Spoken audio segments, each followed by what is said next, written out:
Good morning to all you amazing, wonderful Level 5 leaders out there. It's Monday morning, and I pray that you are up, ready to get motivated, ready for God to just build you up and remind you that you can do this. And so this month of September, all month long, we're talking about how to identify good leaders.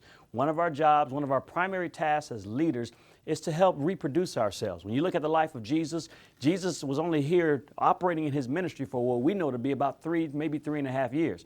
But his ministry changed the whole world because he didn't just do ministry. He did ministry and duplicated himself into the lives of other people. When you look at him, he always had somebody with him, Peter, James, John, and was not just having them with him. He's sharing lessons. He's teaching life skills. He's sharing with them the why behind what he does so that once he finished his assignment here on earth, they could take off and conclude that assignment, passing it down to the rest of us for us to fulfill his purpose in the earth. So how do we identify good leaders? Last week we talked about looking for potential value, and today I want to talk about looking for positive value. When you're identifying people around you, you may not see the full potential, but one of the ways you can recognize somebody as a valuable person is that they're just ridiculously positive. And there are some people you will find in your circle that just are positive. I mean, no matter what the topic is, no matter what they come up with, the answer is always something positive.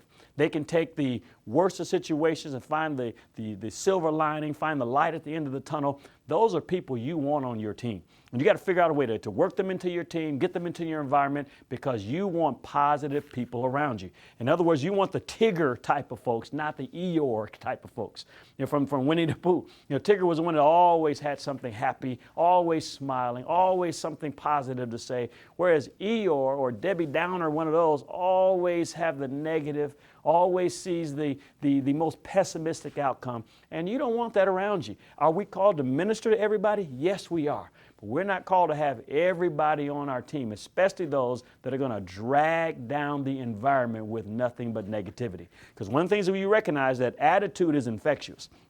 Like a cancer that spreads good or bad. If you don't stop that negative attitude and replace it with positive attitudes around you, then you can get that negativity that spreads and end up with an entire culture of folks that don't really believe in what God has called you to do. And the end result of that is when you get a bunch of people around you or anybody around you who doesn't believe in the vision anymore, no longer get excited about what God has called you to do, then you're obligated as a leader that you got to get those people out of your environment if they can't recover themselves. Our first goal is to help them recover themselves, help re-energize them with vision and passion.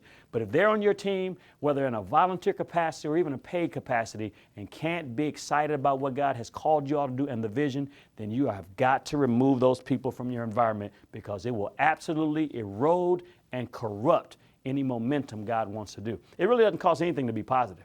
You don't have to be extra talented. You don't have to be the most this or that. It doesn't cost us anything to be positive. And when you find positive people around you, infectiously positive people, make sure you see value in them and find a way to develop the gifts on the inside, because they will benefit your team. God bless.